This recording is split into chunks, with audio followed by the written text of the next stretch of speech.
अस्सलाम वालेकुम। आज की जो वीडियो है ये कंटिन्यूएशन है हमारे चैप्टर 1 की, जो हम साइंस की बुक को स्टडी कर रहे हैं। फोटोसिंथेसिस आज का टॉपिक है जिस पे हम बात करेंगे।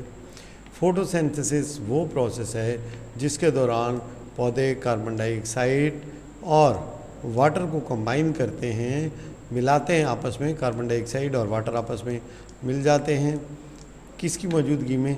सनलाइट की मौजूदगी में। एक चीज़ और याद रखिएगा, मुनासिब टेम्परेचर का होना भी ज़रूरी है, उसके बगैर ये नहीं होगा। तो carbon dioxide plus water plus sunlight energy, good temperature 25 to 35 centigrade ज़्यादा बेहतर होता है जब ये मिलेंगे। और साथ में क्या है, क्लोरोफिल का होना ज़रूरी है। क्या चीज़? क्लोरोफिल। क्लोरोफिल वो चीज़ है जो कि सनलाइट को ऑब्जॉर्व करता है। क्या करता है जी? क्लोरोफिल का क्या काम होता है? सनलाइट को एब्जॉर्व करना, और फिर ये मिलके क्या बनाते हैं? Glucose plus oxygen. अब ये देखिए, ये जो चीज़ें हैं इस साइड पे, ये केमिकल रिएक्शन है। ये क्या है? केमिकल रिएक्शन है। तो ये जो चीज़ें हैं ये क्या कहलाती हैं? ये रिएक्टेंट हैं, और ये क्या है? प्रोडक्ट है। इसका मतलब है अगर कार्बन डाइऑक्साइड नहीं होगी तो ये चीज़ें नहीं बनेंगी, अगर पानी नहीं होगा तो नहीं बनेंगी, सनलाइट नहीं होगा तो ये प्रोसेस कंप्लीट नहीं होगा। और ये जो केमिकल इक्वेशन है ये किस चीज़ की है जी? इसे कहते हैं जी फोटोसिंथेसिस। ये सवाल आ सकता है कि ये किस चीज़ की इक्वेशन दिखाई गई है, तो ये क्या है? फोटोसिंथेसिस की। या फोटोसिंथेसिस की इक्वेशन के मुतालिक सवाल होगा, इक्वेशन दी गई होंगी, तो उसमें से आपने पिक करना होगा कि फोटोसिंथेसिस की इक्वेशन कौन सी है। The process of photosynthesis depend on the following factors. अच्छा जी, लाइट आपको बताया था, ये सनलाइट जहाँ पे मौजूद है जितनी भी हैं, तो ये सारे इनके ऊपर ये डिपेंडेंट है। लाइट मुनासिब होगी, अच्छी लाइट होगी तो फोटोसिंथेसिस होगा, लाइट नहीं होगी तो फोटोसिंथेसिस नहीं होगा। तो इसका क्या मतलब हुआ? नाइट के टाइम पे फोटोसिंथेसिस होगा? बिल्कुल भी नहीं होगा, क्योंकि सनलाइट मौजूद नहीं है। Photosynthesis require energy. फोटोसिंथेसिस के लिए क्या चाहिए होती है जी? कोई भी काम है, याद रखें, एनर्जी के बगैर हो ही नहीं सकता। Photosynthesis require energy for combining carbon dioxide and water. तो वाटर और कार्बन डाइऑक्साइड को आपस में मिलाने के लिए हमें क्या चीज़ चाहिए जी? हमें चाहिए एनर्जी चाहिए। ये एनर्जी कहाँ से आती है? ये सनलाइट से आती है। ओके जी, photosynthesis required energy for combining carbon dioxide and water to form glucose. Food जो होता है पौधे का किस सूरत में होता है? ग्लूकोज की सूरत में होता है। Sunlight provide this energy. The rate of photosynthesis depend upon the intensity of light. तो इस लाइट की शिद्दत के ऊपर भी डिपेंड करेगा, कार्बन डाइऑक्साइड पे भी डिपेंड करेगा, और वाटर पे भी डिपेंड करेगा। जो लाइट इंटेंसिटी है वो किस टाइम ज़्यादा होती है? नून के टाइम पे होती है, तो रेट ऑफ फोटोसिंथेसिस भी नून के टाइम पे ज़्यादा होगा। इवनिंग में और मॉर्निंग में लाइट की इंटेंसिटी कम होती है, तो फोटोसिंथेसिस भी क्या होगा? स्लो होगा। रात को फोटोसिंथेसिस बिल्कुल स्टॉप हो जाएगा, क्योंकि रात को कोई लाइट नहीं होती। कार्बन डाइऑक्साइड, जो ये एक एमसीक्यूज़ है कि कार्बन डाइऑक्साइड का एयर के अंदर जो रेट है, वो रेशो है, वो क्या है? 0.35 to 0.4% है। तकरीबन 0.35 से 0.4% है। अगर इससे ज़्यादा कार्बन डाइऑक्साइड होगी तो फोटोसिंथेसिस क्या होगा? बढ़ जाएगा। लेकिन एक ख़ास हद तक कार्बन डाइऑक्साइड जब पहुंच जाती है तो उससे ऊपर अगर ये बढ़ती भी रहेगी तो कार्बन डाइऑक्साइड, तो उससे भी इसके ऊपर कोई फ़र्क नहीं पड़ेगा। एक ख़ास हद तक ही कार्बन डाइऑक्साइड का इजाफा फोटोसिंथेसिस के रेट में इजाफे का सबब बनेगा। लेकिन अगर कम होगी किसी भी इन्वायरमेंट में कार्बन डाइऑक्साइड की मकदार, तो ऑब्वियसली फोटोसिंथेसिस भी क्या हो जाएगा? स्लो हो जाएगा। वाटर के बगैर फोटोसिंथेसिस का अमल सर अंजाम नहीं पा सकता, क्योंकि यही तो है जो कार्बन डाइऑक्साइड के साथ मिक्सअप होता है।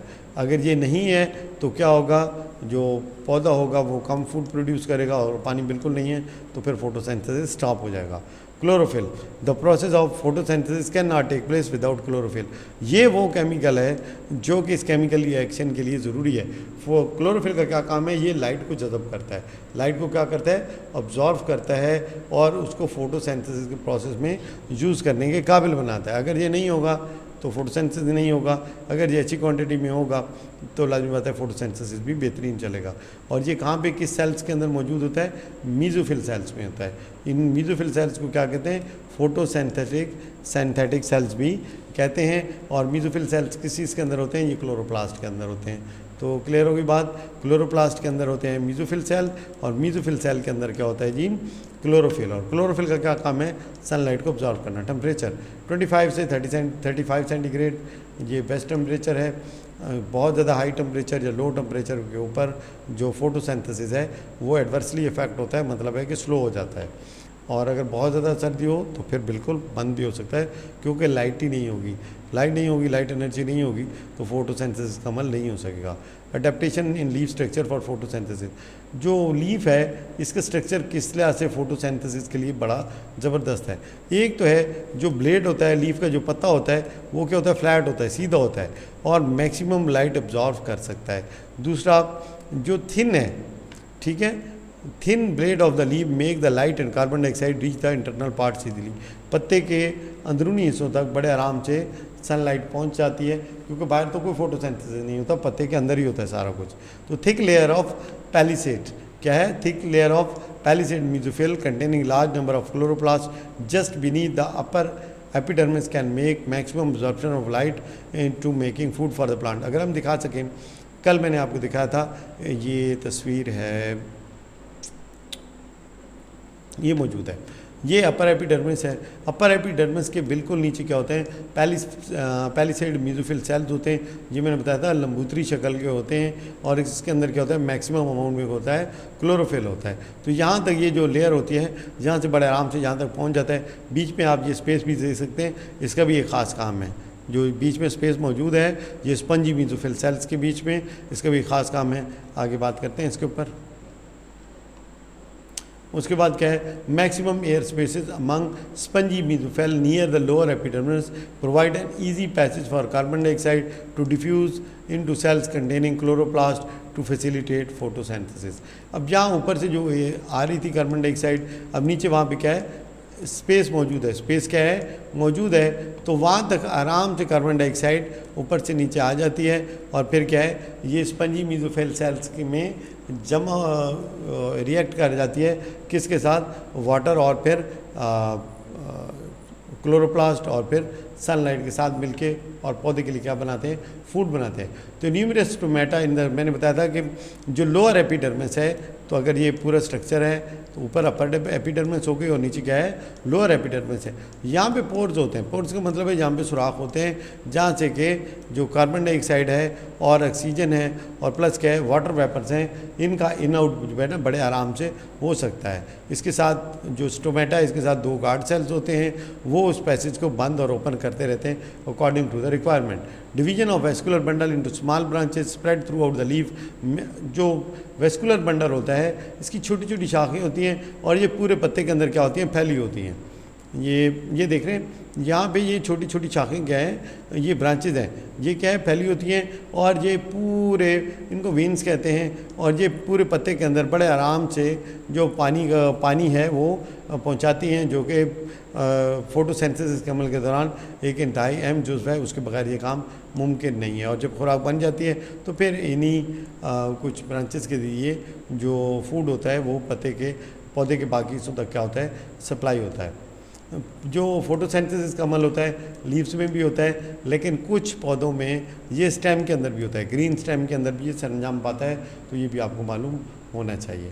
नेक्स्ट क्या हमारे पास प्रैक्टिकल है। प्रैक्टिकल वाला काम हमारा इसके अंदर हिस्सा नहीं होगा इंशाल्लाह, लेकिन ये है कि ये मालूम होना चाहिए कि आयोडीन सोल्यूशन क्या होता है, येलो कलर में होता है। अगर हम 1 या 2 कतरे आयोडीन सोल्यूशन के जो येलो कलर के हैं अगर हम स्टार्च के अंदर डाल दें, किसके अंदर डाल दें, स्टार्च सोल्यूशन के अंदर डाल दें, तो उसका रंग, आयोडीन सोल्यूशन का रंग क्या होता है, जैसे ब्लू हो जाता है। क्या होता है, ब्लू हो जाता है, ये मालूम होना चाहिए। उसके बाद है mineral nutrition in plants. Minerals के बगैर, मिनरल्स भी बहुत ही इंपॉर्टेंट पार्ट प्ले करते हैं। अगर मिनरल्स की कमी हो जाती है तो पौधे के ऊपर एडवर्सली इफेक्ट होता है। कुछ मिनरल्स तो ये डायरेक्ट पौधा ज़मीन से हासिल कर लेता है, जबकि कुछ हम इसको फर्टिलाइज़र की सूरत में पौधे को फ्राहम करते हैं। अब कौन कौन सी चीज़ें हैं जनाब अली जो वाइटल मिनरल्स हैं, carbon, hydrogen, oxygen, nitrogen, magnesium. इनमें से देखें कार्बन CO2 की सूरत में, वहाँ से पौधा कार्बन ले सकता है। वाटर में हाइड्रोजन के और ऑक्सीजन के मालिक्यूल होते हैं, तो ये भी पौधा ज़मीन से हासिल कर सकता है। नाइट्रोजन अब वहाँ पे अवेलेबल नहीं है और मैग्नीशियम अवेलेबल नहीं है, तो ये फर्टिलाइज़र की सूरत में इसको देनी पड़ेगी, खाद की सूरत में देनी पड़ेगी। तो ये 5 उम्मीद है कि वैसे ही याद हो गए होंगे कि कौन कौन सी न्यूट्रिएंट्स हैं जो कि पौधे को मिनरल्स हैं जो कि पौधे को न्यूट्रिशन के लिए चाहिए। अच्छा जी,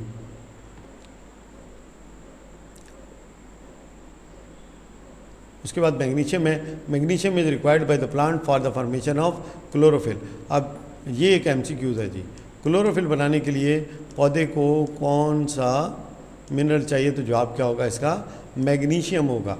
और मैग्नीशियम की कमी से क्या चीज़ हो जाती है, पुअर ग्रोथ होगी, yellowing and wilting of leaf. Wilt होता है मुरझा जाना पत्ते का, तो पुअर ग्रोथ होगी, पौधा सही से बड़ा नहीं होगा, पीले रंग के पत्ते होंगे और साथ में पत्ते क्या हो जाएंगे, मुरझा जाएंगे।